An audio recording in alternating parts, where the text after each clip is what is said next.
This process takes longer than anybody likes, and it's going to take some time, but it's started.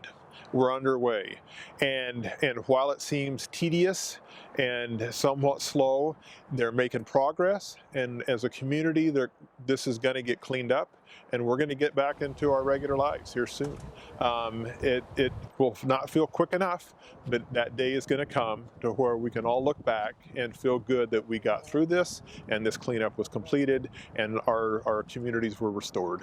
We're very appreciative of the Federal Environmental Protection Agency for being here now, doing this important work to make all these properties safe for people, particularly before the rains start. They've been great to work with. Jackson County is doing a great job here also, helping coordinate with us and particularly helping get those rights of entry. So if there's one message I can stress, it's really, if you haven't signed a right of entry form already, go to the Jackson County website.